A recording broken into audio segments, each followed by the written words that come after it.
유명 가수들 그 콘서트 입장료가 10만 원이 넘는다는 얘기를 들었어요. 그럼에도 불구하고 몇 분 만에 다 매진된다는 거예요. 왜 이렇게 사람들이 열광할까요? 여러 가지 이유가 있겠지만 가장 큰 이유는 감동을 얻기 위해서입니다.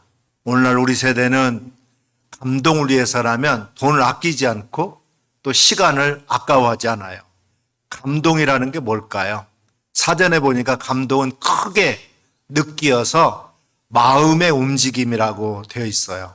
현대인들은 어지간한 일에 쉽게 놀라지도 않고 쉽게 슬퍼하지도 않습니다. 신문에서 날마다 사람이 사고로 죽고 굶어서 죽고 전쟁에서 죽고 천재지변으로 떼죽음을 당한다 하더라도 눈물 한 방울도 쉽게 흘리지 않습니다. 그러면서도 오늘날 우리 현대인들은 감동에 목말라 있어요. 누군가 자신의 마음을 움직여 주기를 바랍니다. 그래서 점점 더 큰 자극을 찾아 다니고 있어요. 슬픈 드라마에 심취하고 슬픈 영화를 보고 또 감동적인 소설을 읽고 음악을 듣고 그림을 보고 사진을 감상하는 거의 모든 대부분의 문화 활동은 감동을 추구한다 해도 과언이 아닐 겁니다. 심지어 회사나 가게에서도 고객 감동을 외치면서 고객들의 마음을 움직이려고 안간힘을 쓰고 있어요. 어찌 보면 마음을 움직인다는 것은 그 사람의 전부를 움직이는 것이 아니겠습니까? 마음이 움직여야 우리 몸도 움직이고 생각이 움직이는 거니까요. 단지 문화활동뿐만 아니라 우리의 모든 생활이 감동이 없다면 또 얼마나 몸이 건조하겠어요. 우리는 신앙생활하면서 어떤 감동을 받고 또 주고 있습니까? 오늘 말씀을 살펴보면 히스기야가 이스라엘 백성들에게 예루살렘으로 와서 유월절을 지키라 그렇게 명령합니다. 그래서 왕이 백성들을 불러 모아서 유월절을 지키기 위해서 백성들에게 회개의 명령을 내리고 하나님께 돌아오라고 예루살렘으로 돌아와서 하나님께 유월절 제사를 드리자고 촉구를 합니다. 이 소식을 가지고 보발꾼들, 즉 걸어서 소식을 급하게 전하는 사람들이 각 성읍을 다니면서 회개하라는 하나님의 말씀을 전합니다. 그런데 그 말을 들은 사람들은 오히려 그들을 조롱하고 비웃었다. 오늘 본문에 그렇게 표현하고 있어요. 그런데 아셀과 므낫세와 스불론 지파 사람 중 몇 사람이 겸손한 마음으로 예루살렘에 가게 되었고 유다 지파 사람들은 한 마음으로 하나님의 명령을 지키게 되었습니다. 세상살이에 눈이 팔려가지고 하나님을 멀리하던 이스라엘 백성들이 하나같이 하나님의 명령을 조롱하고 비웃을 때 그들 중에 마음의 변화를 일으키고 하나님 품으로 돌아온 사람들이 있었는데 그 이유에 대해서 오늘 본문에 보면 하나님의 손이 또한 유다 사람들의 마음을 감동시키사라고 말씀하고 있어요. 하나님께서 유다 사람들을 감동하게 하셨기 때문에 가능한 일이었다 이렇게 고백하고 있습니다. 하나님께서 감동케 하시면 하나님으로부터 멀리 떨어져 있던 사람들도 예루살렘으로 돌아오게 된다 이 말이에요. 오늘은 우리가 또 우리 기독교가 우리 성도들이 어떻게 세상 사람들에게 감동을 줄까에 대해서 생각해 보려고 합니다. 첫째로 감동은 새로움이에요. 어떤 젊은 처녀가 아주 잘생긴 남자를 소개받았어요. 정식으로 사귀기로 약속한 후 어느 날 멋진 남자가 데이트 신청을 했습니다. 약속한 시간이 되자 남자는 여자 집 앞에서 차를 가지고 기다리고 있어요. 멋진 옷을 입고 매너 있게 차문도 이렇게 딱 열어줍니다. 이미 예약해둔 분위기 좋은 레스토랑으로 데리고 가요. 갔더니 또 전망도 좋은 그런 뷰가 있는 곳에서 이제 음식을 먹게 되는데 음식을 먹고 난 다음에 장미꽃 한 달을 선물로 줍니다. 데이트를 마치고 집까지 데려다 줘요. 그리고 다음날 다시 만날 것을 약속하고 돌아갔습니다. 여자는 완전히 감동을 받았어요. 정말 이 남자 최고다. 멋진 남자다. 나에게 이런 행운이 찾아왔구나. 행복한 마음으로 다음날의 데이트를 기대하면서 잠이 들었습니다. 그리고 다음날이 되었어요. 시간이 되자 이 멋진 남자는 또 다시 여자 집 앞에 기다리고 있어요. 다시 어제 갔던 그 레스토랑으로 모셔가서 같은 스테이크를 먹습니다. 똑같이 생긴 장미꽃을 줘요. 참 좋긴 좋은데 뭔가 좀 이상해요. 근데 이 남자가 날마다 일주일 동안 같은 코스에서 같은 요리를 먹고 같은 장미를 주는 거예요. 이 여자가 이 남자를 어떻게 생각하겠습니까? 처음에 그 감동은 온데간데 없이 사라지고 이 남자에 대해서 짜증이 나기 시작했어요. 이 남자가 과연 제정신일까? 혹시 미친 사람은 아닐까? 감동은 새로움에서 온다는 거예요. 처음에는 아무리 감동을 많이 받아도 자꾸 그것이 반복되면 지겨워지는 겁니다.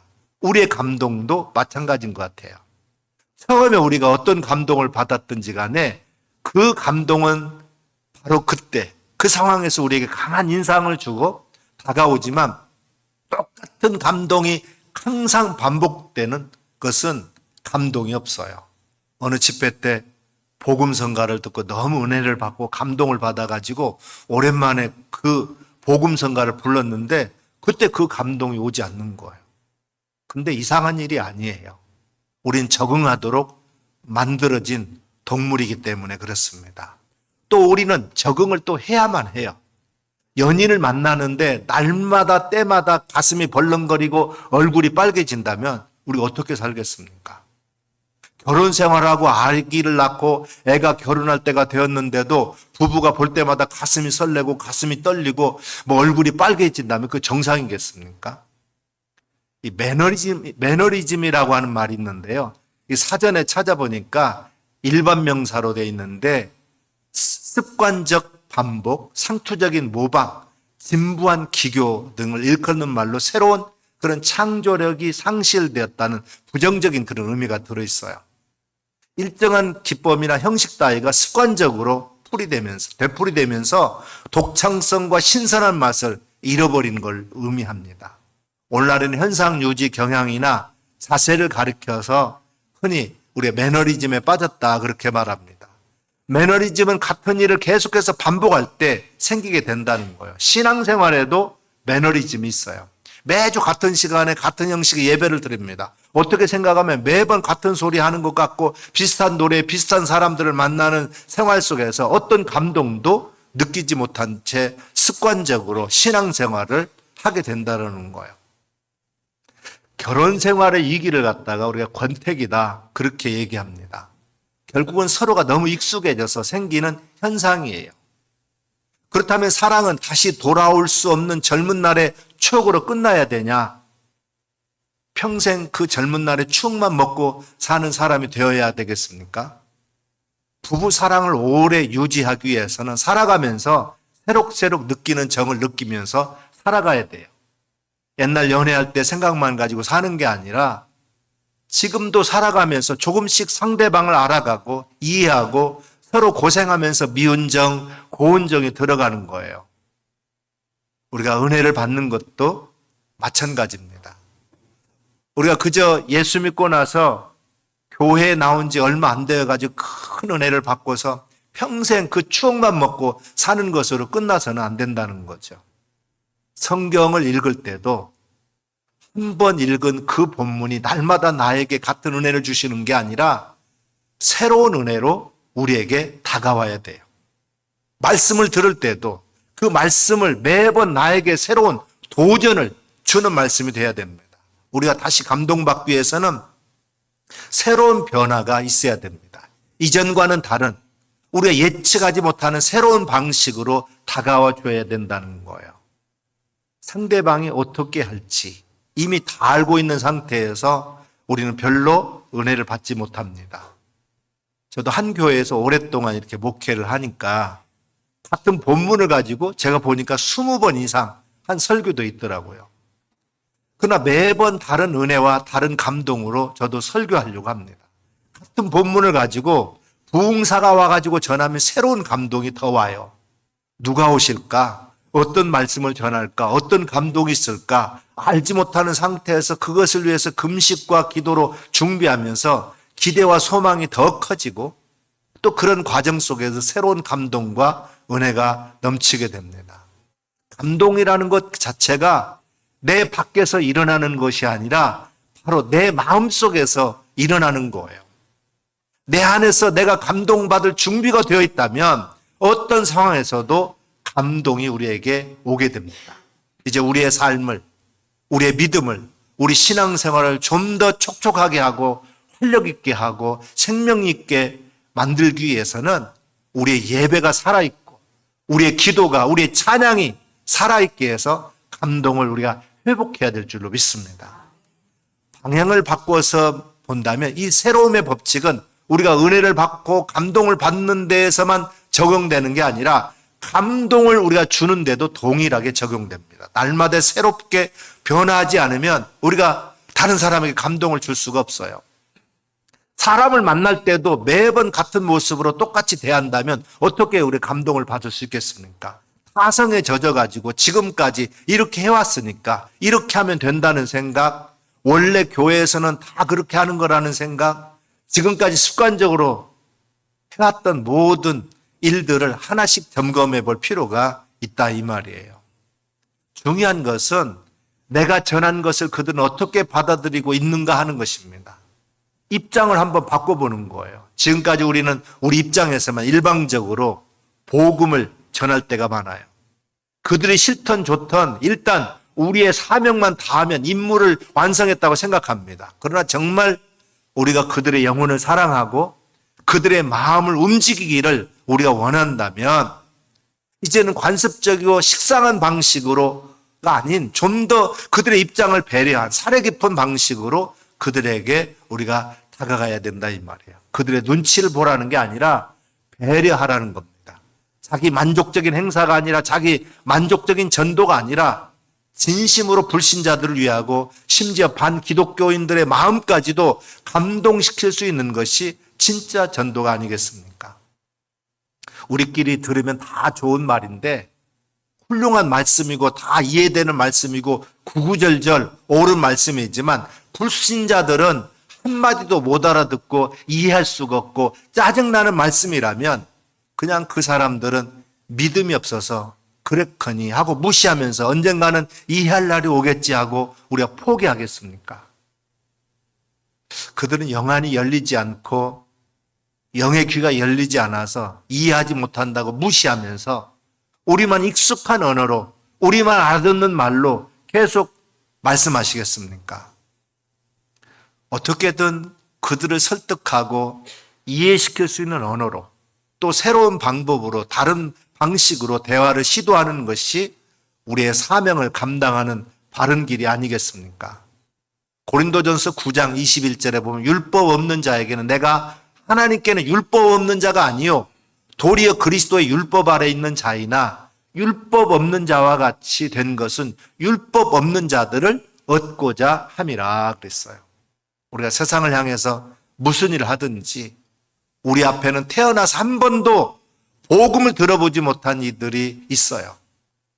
또한 기독교의 여러 가지 그런 모습에 반감을 가진 사람들도 있다는 것을 우리는 기억해야 됩니다. 어떻게 그들의 마음을 우리가 열 수 있을까요? 그들의 입장이 되어서 한번 우리가 생각해 봐야 된다 이 말이에요. 물론 우리가 믿음을 가지고 담대하게 복음을 전하는 것도 중요합니다. 일단 우리의 사명을 전하는 것이니까 열심히 전해야 되겠죠. 그러나 그것이 자기 만족적인 그런 일이 아니라 정말 하나님의 선하신 사업, 하나님의 이름을 높이는 일이 돼야 되지 않겠습니까? 이 시대의 사람들을 이해하고 그들이 진정으로 마음을 열 수 있는 방법을 우리가 고민해 봐야 된다 이 말이에요. 감동은 진심에서 나옵니다. 그러나 날마다 새로운 감동, 새로운 것들을 추구하는 것도 중요하지만 절대로 우리가 잊어서는 안 되는 것이 있어요. 그것은 새로운 형식 안에 있는 내용이 뭐냐가 중요하다 이 말이에요. 결국은 우리가 어떤 방법으로 전하든 가장 중요한 것은 우리 진심이 무엇이냐가 중요하다는 거죠.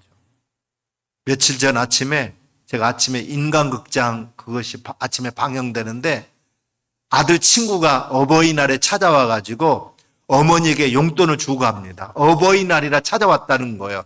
친구 어머니가 내 어머니가 아니냐 하면서 용돈을 주고 가면서 맛있는 거 사서 드시고 늘 건강하시라고 인사하면서 친구가 아들 친구가 용돈을 주고 가는 거예요. 저는 친구 어머니에게 어버이날 용돈을 드리는 그분에게 찡하는 감동을 받았어요. 우리가 베푸는 사랑에 대해서 어떠한 조건도 달지 않고 행동하는 것이 사랑입니다. 우리가 베푸는 사랑에는 어떤 조건들이 달려 있습니까? 혹시 우리가 이런저런 사랑을 실천하면 사람이 감동을 받지 않을까? 그래서 교회 나오지 않을까 하는 생각을 가지고 있지는 않습니까? 물론 그런 생각을 아무도 눈치채지 못한다면 좋겠지만 안타깝게도 세상 사람들이 우리가 생각하는 것처럼 눈치가 무디지 않습니다. 그들도 다 알아요. 우리가 이런 선물 하나 주면 나 교회 나오라고 주는 거지 이렇게 그냥 금방 알아채려버린다 이 말이에요. 지금 저 사람들이 저렇게 하는 게 다 우리 교회 나오라 하는 거야. 하기 시작하면 감동을 받을 수 없어요. 진짜 무조건적인 사랑이라면 우리가 베푸는 것까지 생각해야지 베푸는 것에 대해서 다른 사람들이 어떤 반응을 보일까 하는지에 대해서 생각하면 안 된다는 것입니다. 정말 우리 교회가 세상을 감동시키는 교회가 되기를 원합니다. 우리는 앞으로 참 가능성이 많은 교회예요. 참으로 오직 믿음으로 세워진 자랑할 것이 많은 교회가 오늘 우리 교회입니다. 이웃을 향해서 세상을 향해서 많이 열려있는 교회가 되어야 돼요. 우리가 마음을 그러나 조급하게 생각해서는 안 됩니다. 감동은 조급하면 안 돼요. 우리의 진심은 아주 느리게 전달되지만 아주 확실하게 틀림없이 전달될 것입니다.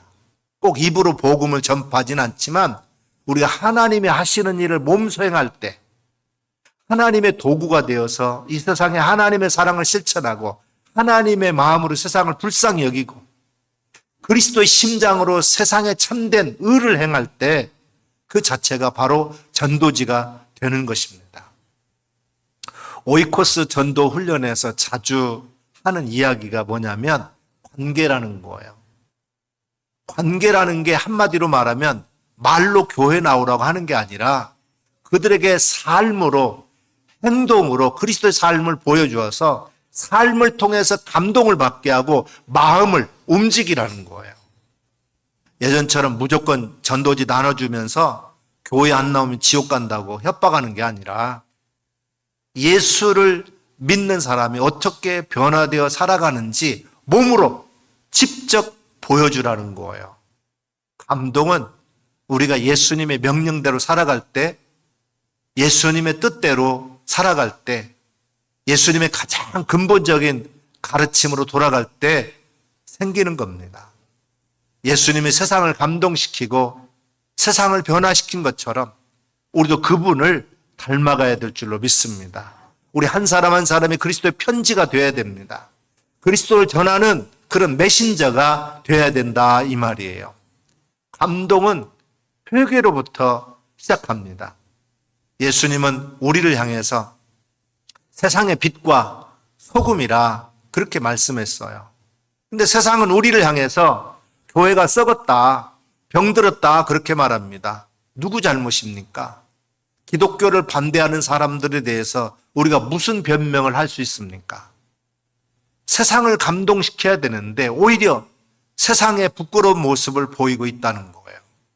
기독교에 대해서 안 좋은 생각을 가졌던 사람들 뿐만 아니라 같은 믿는 사람들까지도 부끄러운 생각이 들게 하는 것이 요즘 현실입니다. 과연 뭐가 문제일까요? 그냥 몇몇 지도자들이 문제라고 나머지 대다수의 교회는 건강하다고 무시할 수 있을까요? 일부 소수의 몰직한 교인들만 그렇고 대다수의 교회들은 그렇지 않다고 변명할 수 있을까요? 우리 손이나 발, 내장이나 어느 한 부분이 아프고 병들으면 그 사람 이미 환자예요. 하다못해 손가락 끝을 조금만 베어도 온몸이 아픔을 우리가 느끼지 않습니까? 건강한 사람은 고통을 느끼게 돼 있어요. 건강한 사람은 자신이 잘못되어 가고 있음을 느낄 수 있습니다. 지금 우리는 안 아프다고 내 손만 조금 아플 뿐이니까 나는 아프지 않다고 우기는 것이 아니라 우리의 문제를 파악하고 그것에 아파하고 그것을 우리가 회개해야 된다 이 말이에요. 오늘 우리 한국교회가 이렇게 세상 사람들 손가락질 받는다면 오늘 나 한 사람 한 사람이 뭔가 하나님 앞에 본을 보이는 삶을 살지 못하고 있지 않나 살펴보라는 거예요. 지금 우리 기독교를 비난하는 사람들이 있다면 그 사람들이 잘못됐다고 반박하고 힘으로 대항하기 전에 과연 우리 문제가 무엇인가 파악해야 됩니다. 진정 우리가 복을 받는다는 것은 죄로부터 해방되고 모든 불의함으로부터 부조리함과 억울함과 또한 욕심으로부터 건짐을 받는 것이 아니겠습니까? 우리가 진정 추구해야 할 행복은 하나님을 사랑함으로 하나님과의 관계가 회복되고 이웃을 또한 내 몸같이 사랑해서 이웃과 화해하는 것이 아니겠습니까? 저는 우리 우림교회가 그렇게 세상을 감동 주는 교회가 되기를 바랍니다. 우리 기독교가 우리 성도 한 사람 한 사람이 식상한 옛 모습, 썩어져가는 구습을 던져버리고 새롭게 거듭나고 각자의 마음속에 진심을 담아서 세상을 대하는 분들이 되기를 바랍니다. 이제는 세상을 향해서 우리가 선한 영향력을 끼치는 그런 교회가 되어야 됩니다. 세상을 향해서 빛이 되고 소금이 돼야 돼요. 예수님이라면 어떻게 하셨을까? 바로 그 예수님의 손과 발이 되어서 묵묵히 세상에 발을 씻기는 그런 교회가 되어야 될 줄로 믿습니다. 거짓된 세상을 향해서 독사의 자식이라고 외칠 수 있는 용기 있는 교회가 되어야 됩니다.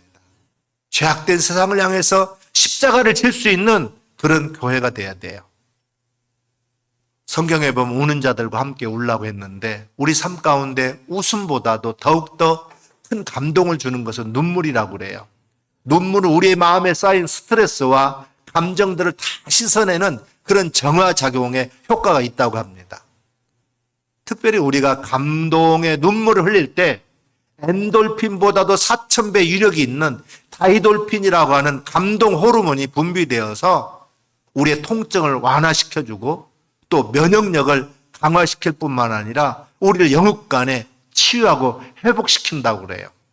그래서 눈물의 감동은 각박하고 메말라가는 이 마지막 때 우리 삶 가운데 더욱더 뜨거운 감동과 은혜를 전해주는 것입니다. 사람이 감동받으면 행동하게 돼 있어요. 움직입니다.